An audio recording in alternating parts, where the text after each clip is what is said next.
عزیز ساتھی، السلام علیکم ورحمۃ اللہ وبرکاتہ۔ آج میری تقریر کا موضوع ہے ایک ہو مسلمان حرم کی پاسبانی کے لیے۔ حرم شریف یعنی خانہ کعبہ وہ مقدس مقام ہے جو زمین پر سب سے پہلا گھر ہے جو اللہ تعالیٰ کے نام سے تعمیر کیا گیا ہے۔ یہ صرف ایک عمارت نہیں بلکہ امت مسلمہ کی وحدت کی علامت ہے۔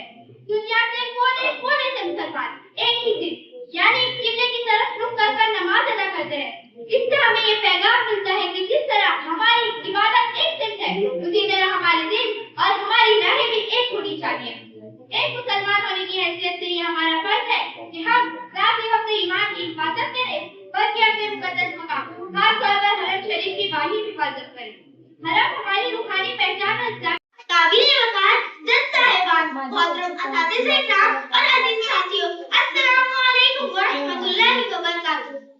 آج اس تقریری مقابلے میں میرا موضوع ہے تعلیم عورتوں کی ضروری تو ہے مگر تعلیم وہ روشنی ہے جو انسان کو جہالت کے اندھیرے سے نکال کر زندگی کی راہوں کو روشن کرتی ہے۔ سامعین، نذیر اکبر آبادی کے شعر کا یہ مصرع اپنے اندر بے انتہا معنی خیز ہے۔ ایک طرف تو اس بات کی جانب اشارہ کرتا ہے کہ لڑکیوں کی تعلیم بے حد ضروری ہے، لیکن دوسرے لفظ مگر کا اضافہ کر کے اس پر چند پابندیاں عائد کی ہیں۔ تعلیم بغیر لڑکے اندھے لڑکیاں اندھی، تعلیم بغیر لڑکے اندھے لڑکیاں اندھی، دونوں بہت سے لکڑی ہے قوم مسلم کی چال۔ ہم سب سے پہلے یہ دیکھتے ہیں کہ عورتوں کی تعلیم کیوں ضروری ہے۔ ابھی پچھلے ہفتے ہم نے دیکھا کہ ہمارے ہر واٹس ایپ گروپ پر ایک میسج کر رہا تھا کہ مالیگاؤں سے اردو میڈیم سے تعلیم حاصل کرنے والی ڈاکٹر مریم انصاری ہندوستان کی پہلی مسلم خاتون سرجن بنی۔ یہ کس کے دم پر ہوا؟ صرف تعلیم کے دم پر۔ ایک نئے راستے میں اپنے دونوں پیر گنوانے کے باوجود ایک کامیاب عربی ڈاکٹر بننے والی روشن جہاں کو ہم کبھی بھی بھول نہیں سکتے۔ کیا ہم ملالہ یوسف کو فراموش کر سکتے ہیں؟ ہمارے سماج میں ایسی کئی خواتین ہیں جنہوں نے تعلیم کے دم پر ہی اپنے خاندان کا اور اپنے ملک کا نام روشن کیا۔ موبائل جناب صدر، معزز جج صاحبان، قابل احترام اساتذہ اکرام اور میرے عزیز ساتھیوں، السلام علیکم۔ میری اس رباعی سے آپ بخوبی سمجھ گئے ہوں گے کہ آج اس تقریری مقابلے میں میرا موضوع کیا ہے۔ جی ہاں، میرا موضوع ہے موبائل میرا دوست بھی دشمن بھی۔ حضرات، آج ہم سب کے ہاتھوں میں نظر آنے والا یہ چھوٹا سا آلہ جس نے حقیقت میں ساری دنیا کو مٹھی میں کر دیا ہے، جو ہم کبھی سوچ بھی نہیں سکتے تھے، اس موبائل نے اسے ممکن کر دیا ہے۔ آنکھ جو کچھ دیکھتی ہے لب پر آ سکتا نہیں، آنکھ جو کچھ دیکھتی ہے لب پر آ سکتا نہیں، میں بے حیرت ہوں کہ دنیا کیا سے کیا ہو جائے۔ حضرات، موبائل میرا دوست ہے، جس کے اتنے سارے ثبوت ہیں کہ میری تقریر کا وقت کم پڑ جائے۔ اس نے آج ہر شعبے میں انقلاب برپا کر دیا ہے۔ اس کا سب سے اہم کام ایک دوسرے سے ہم کلام ہونا تھا، مگر ہم اس کے علاوہ ایک دوسرے سے روح پر روح ہو سکتے ہیں۔ کبھی ہم اپنے پیسے نکالنے کے لیے گھنٹوں بینکوں کی قطاروں میں کھڑے رہتے تھے، لیکن آج اس موبائل سے پلک جھپکتے ہی کسی کی بھی پیمنٹ کر سکتے ہیں، کسی کے بھی اکاؤنٹ میں پیسے ٹرانسفر کر سکتے ہیں، کئی قسم کی بل بھر سکتے ہیں اور نہ جانے کتنی طرح کی خریداریاں کر سکتے ہیں۔ حضرات، اس فون سے تفریح کے تو انگنت فائدے ہیں۔ پہلے لوگ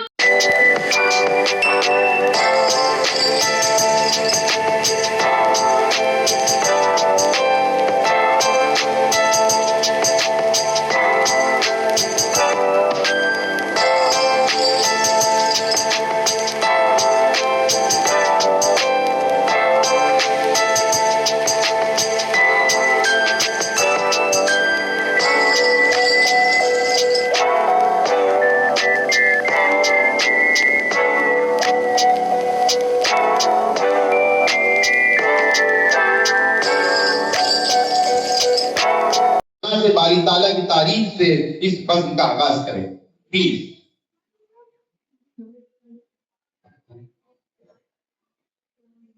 اعوذ باللہ من الشیطان الرجیم، بسم اللہ الرحمن الرحیم، سبح اسم ربک الاعلی۔ شوخی بھرے چہرے اور انہیں دیکھتی ہوئی محبت بھری نگاہیں اس لیے ہے کہ آج یہاں پر 7واں نعمان امام تحریری و تقریر مقابلے کا انعقاد کیا گیا۔ تعلیم کی دنیا کا معتبر نام ڈاکٹر اسد اللہ خان، ڈاکٹر اسد اللہ خان انگلش ہائی اسکول اور جونیئر کالج میں یہ 7واں سال ہے جو بچوں کی حوصلہ افزائی کے لیے منعقد کیا جاتا ہے، ان کی تحریر و تقریر کو جلا بخشنے کے لیے منعقد کیا جاتا ہے۔ لیکن آپ کل مہاراشٹر تقریری مقابلہ رکھا جاتا ہے اور یہاں کے بچے وہاں جاتے ہیں، بھیونڈی کے بچے یہاں آ رہے ہیں، جوگیشوری کے بچے یہاں آ رہے ہیں، تھانہ کے بچے یہاں آ رہے ہیں، اور ان تمام بچوں کے درمیان مقابلے میں کون آگے بڑھ رہا ہے۔ اس مقابلے میں اگر میونسپل اسکول کے بچے بھی حصہ لیں اور اس کے بعد وہ انعامات جیت کر لے جائیں تو ان تمام اساتذہ کو سلام کرنے کا جی چاہتا ہے جن کی ٹیم میں ہمارے انیس بیلدار صاحب اور ناظم سر جو ہے وہ ہمیشہ موجود رہتے ہیں۔ میں آپ کا استقبال کرتا ہوں۔ یہ ہمیشہ ہر سال جو ہمارے پروگرام میں جو ہے وہ بذات خود جو ہے وہ یہاں پر آ کر اپنے بچوں کی حوصلہ افزائی کرتے ہیں۔ بتا دوں کہ اس مرتبہ اس سال 7واں سال جو ہے نعمان امام تحریر تقریر مقابلے کا، اس میں 57 اسکولوں نے شرکت کی اور 450 طلباء اور طالبات سے زائد لوگوں نے شرکت کی ہے، جس میں انگلش میڈیم کے طلباء اور طالبات بھی ہیں، اردو میڈیم کے بھی ہیں اور ٹی ایم سی اسکول کے بھی ہیں۔ یہ روایت اسی طرح چلتی رہے گی، بڑھتی رہے گی۔ جو دیکھا وہ جھانکی ہے، ابھی پروگرام باقی ہے۔ انہوں نے اس کو پڑھا، بالاستعاب اس کا مطالعہ کیا اور اس کے بعد اس کو جج کیا اور پھر انعامات ڈکلیئر کیے۔ اور سر یہ بتاتے میں بہت ہی خوشی ہو رہی ہے کہ تحریری مقابلے کے جونیئر گروپ کا یعنی چھوٹے بچوں کے گروپ کا پہلا انعام جا رہا ہے تھانے میونسپل کارپوریشن اسکول نمبر 125 کو۔ زوردار تالیاں بیٹا، پھر سے ایک بار ٹی ایم سی اپنا جلوہ دکھا دیے، پھر سے ایک بار یہ بتا دیا گر ہو جذبہ صادق تو ناکامی نہیں ہوتی، جو ہو منزل کا بن والا وہ منزل پا ہی لیتا ہے۔ وقاص محمد زید خان، وقاص محمد زید خان، زوردار تالیوں میں۔ یہ ہے ٹی ایم سی اسکول۔ میں ضیاء الرحمان انصاری صاحب سے درخواست کرتا ہوں کہ اس ننھے سے بچے کے سر پر اپنا دستخط رکھیں اور انعام سے نوازیں اور اس کی زندگی کے اس لمحے کو ہمیشہ کے لیے یادگار بنا دیں۔ زوردار تالیاں، اور تالیاں رکنی نہیں چاہیے ان کے اساتذہ کے لیے بھی۔ یہ دیکھیں ناظم صاحب، یہ ان کے ہیڈ ماسٹر ہیں اور یہ ٹیچرز ہیں، بڑی محنت کرتے ہیں۔ ذرا ان تمام لوگوں کو یہ فوٹو فریم دکھا دیجیے گا، یہ دکھا دیجیے گا کہ میونسپل اسکول کے بچے کسی سے کم نہیں ہیں۔ ہاں، زندگی کی اصلی اڑان ابھی باقی ہے، ہمارے یادوں کا امتحان ابھی باقی ہے۔ سر یہ دیکھیں، یہ کیش پرائز جو ہے 500 روپیز فرحان سر کی طرف سے اور دیا جا رہا ہے۔ یہ فرسٹ پرائز تحریر مقابلے کا پہلا انعام،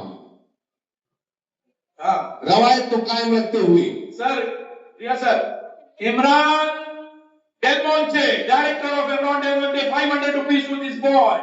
عمران بھائی،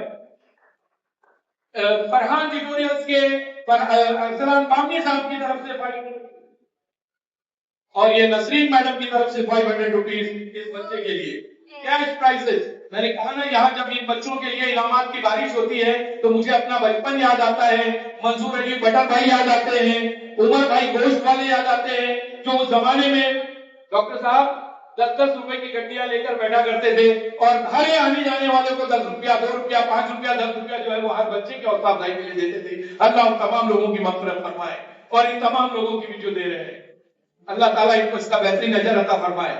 تو یہ فرسٹ پرائز جو ہے وہ گیا ہے ٹی ایم سی اسکول کے لیے، اور میرے خیال سے ٹی ایم سی کے بچوں کو جانا نہیں چاہیے، ان کے اساتذہ کو یہی کرنا چاہیے اور ہمارے ضیاء الرحمان انصاری صاحب کو یہ زحمت گوارا کرنی ہوگی کہ یہ ٹی ایم سی کے حق میں آپ کی یہ ہمیشہ ان کی آنکھوں میں، ان کی اسکول میں محفوظ ہو جانے والی تصویر آپ کے دست مبارک سے ٹرافی جا رہی ہے۔ نعمان امام تحریری مقابلہ جونیئر گروپ ٹرافی جا رہی ہے تھانے میونسپل کارپوریشن اسکول نمبر 125۔ زوردار تالیاں بیٹا۔ جس قوم کا معیار نہیں ہوتا اس قوم کا شاہکار نہیں ہوتا، اس کے پارٹنر کا نہیں کرتا ہے فنکاروں کی، اس کے ساتھیوں سے بھی شاہکار نہیں ہوتا۔ 125 T M C school number 125، come on the stage please, come on the stage. ان کی خوشی دیکھیے، ان کا جذبہ دیکھیے، ان کی دوڑ دیکھیے اور ان کی لگن. یہ اول انعام یافتہ اور یہ تحریری مقابلے کی ٹرافی جیتنے والی T M C school number لگاتار دوسری مرتبہ ٹرافی جیتنے والی school T M C school number 125. نظر نظر میں اترنا کمال ہوتا ہے، نفس نفس میں بکھرنا کمال ہوتا ہے، بلندیوں پہ پہنچنا کوئی کمال نہیں، بلندیوں پہ ٹھہرنا کمال ہوتا ہے. سر یہ ٹرافی نہیں جیت سکتے تھے اگر ان کا ساتھی جو ہے نمبر اسکور نہیں کر سکتا تھا. تو جونیئر اسکول جونیئر گروپ کے لیے اس بچے کے لیے جونیئر گروپ کے کون بچی ہے؟ جونیئر گروپ کی طالبہ نے وہ کارہائے نمایاں انجام دیا کہ ٹرافی میں قبضہ جما لیا ہے. بہت مبارک. انعام نہیں ملا لیکن انعام نہیں مل سکتا تھا اگر یہ بچی اس میں ٹرافی کے اس میں جو ہے اپنا رول نہیں نبھاتی. اس سے زوردار تالیاں اس بچی کے لیے بھی. بہت بہت مبارک بیٹا، کانگریچولیشن. اگلے سال کے لیے انعام پکا کر کے آنا ہے آپ کو. بہت بہت شکریہ سر. بہت مبارک.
Thank you.